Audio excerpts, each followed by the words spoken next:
Qari mill-ktieb tal-profeta Iżajja. Farġu l-poplu tiegħi, jgħid Alla tagħkom. Kelmu lil-qalb Ġerusalemm u għidula l-intemm il-jasar tagħha. Tħallset ħżunita, ħadet minant il-mulej darbtejn għal dnubieta kollha.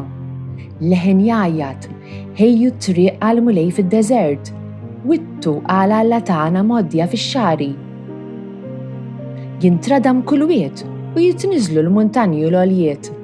Kull art imħadba titwitta, kull art imħarbta issir maqat u tfittx il-glorja tal-mulej u l-bnedmin jaraw għal-koll f'daqqa għax fomm il-mulej jitkellem. Itla fuq il-muntanja għolja, int li tġib il-bxara tajba lil Sion. Olli leħnek bil-qawwa kollha, int li tagħti l-aħbar it-tajba lil Ġerusalemm.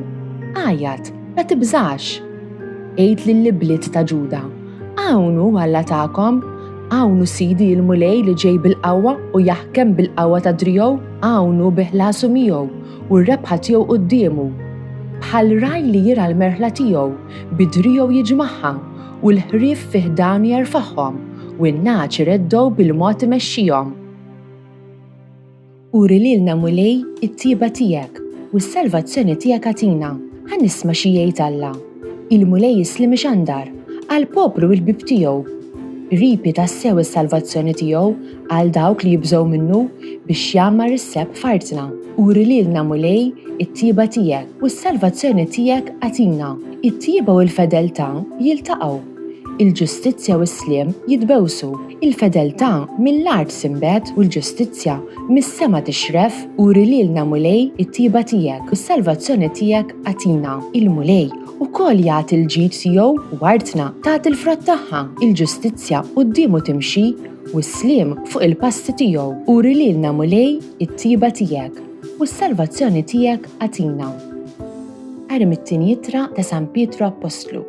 Ħuti eżis, dan għandkom tkunu tafu li quddiem il-mulej jum wieħed u bħal 1000 sena u 1000 sena bħal jum wieħed. Mhux għax jiddawar il-mulej li jtemm il-wedit tiegħu kif jaħsbu xi wħud, imma qiegħed jistabar bikom għax ma jridx li xi ħadd jintilef imma li kulħadd jersaq għall-indiema. Jasal ta' bilħaq jum il-mulej bħal ħalliel, jintemmu mbagħad is-smewwiet biħsejjeż kbar, jinħallu bin-nar l-elementi tad-dinja u l-art b'kull ma fiha tkun maħruqa min-nar. La darba hekk kollox għandu jintemm, araw daqsxejn kif għandkom iġġibu ruħkom, kemm għandna tkun qaddisa u tajba ħajjitkom waqt li tistennew b'ħerqa kbira il-miġja ta' jum ta' Alla u minħabba f'dan il-jum li s-smewwiet jinħarqu u jinħallu u l-elementi tad-dinja jinqerdu bin-nar imma aħna skont il-weda tiegħu nistennew smewwiet ġodda u art ġdida li fihom tagħmmar il-ġustizzja. Għalhekk ħuti eżis, waqt li tistennew dan kollu, qisu li jsibkom fis-sliem, bla teba u bla dnub. Alleluja, Alleluja, ħejju t-triq tal-mulej, id-drittaw il-modijiet tiegħu u l-bnedmin kollha jaraw is-salvazzjoni ta' Alla. Alleluja, Alleluja. Qari mill-Evanġelju skont San Mark. Il-bidu tal-Evanġelju ta' Ġesu Kristu li ben ta' Alla. Bħalma hu miktub fil-ktieb ta' Iżajja l-profeta, Ara, jien nibgħat qablek il-ħabbar tiegħi biex iħejji triqtek, leħen ta' wieħed jgħajjat fid-deżert, ħejju triq tal-mulej, id-drittaw il-modijiet tiegħu. Hekk Ġwanni der jgħammet fid-deżert u jxandar ma' modija ta' ndiema għal maħfar ta' dnubiet u kienet tmurandu l-ludija kollha u n-nies kollha ta' Ġerusalemm. Jitamdu minnu fix-xmara Ġordan waqt li jistqarru dnubiethom. Ġwanni kien jilbes libsa tax-xar tal-ġemel bi ħżiem tal-ġild madwar qaddu u kien jiekol ġradijiet u għasel selvaġġ u kien ixandar u jgħid: Ġej warajja min hu aqwa minni li jien ma jistħoqlix nitbaxxa qudiemu u nħoll il-qfieli tal-qorq tiegħu. Jien għammitkom bl-ilma, iżda hu jgħammitkom bl-Ispirtu Santu. Dan hu t-tieni ħadd tal-Avvent. Illum nisimgħu bi Ġwanni l-Battista. Dan hu figura stramba ħafna fil-Bibja. Mark jiddeskrivih liebes ix-xar tal-ġemel u jiekol ġradijiet u għasel. U persuna li għażlet triq differenti mill-bqija. Ħajtu kollha kienet iddedikata għax-xandir tal-miġja tal-Messija.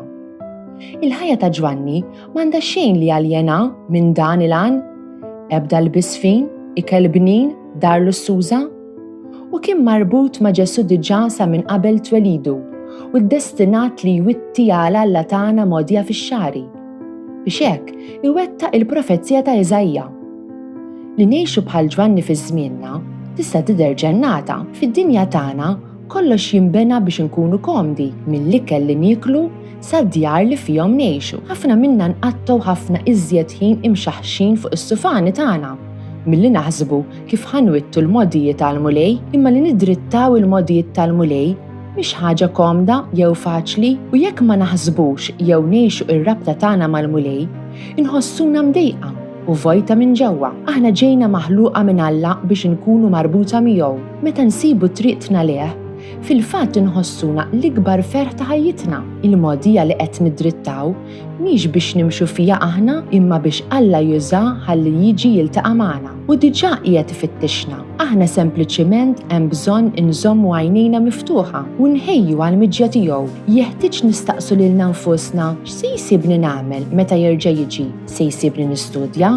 Jew ngħin lil xi ħadd? Se jsibna ngergru? Nittantaw lil xi ħadd u nittraskuraw xogħolna? Meta l-mulej ħares ġo qalbna, se jsib li konna qed naħsbu fih qabel ma biss rajnieh? Jew se jiskopri li hu kien l-aktar ħaġa mibeda minn ħsibijietna? F'dan iż-żmien tal-Avvent, ejjew inħabirku biex nimlew il-ħofor ta' dnub f'ħajjitna li qed jifirduna minn Alla. Ejjew nimlew ħajjitna b'emejjel ġkejkna ta' mħabba u dan il-milied ejjew nimtlew bi gratitudni għad-don tal-għaġeb li ngħatajna fis-sura ta' tarbija f'Maxtura. This Maltese translation was produced in collaboration with the Church in Gozo. Don't forget to like, subscribe, and support this channel on Patreon using the link in the description. Thanks for watching!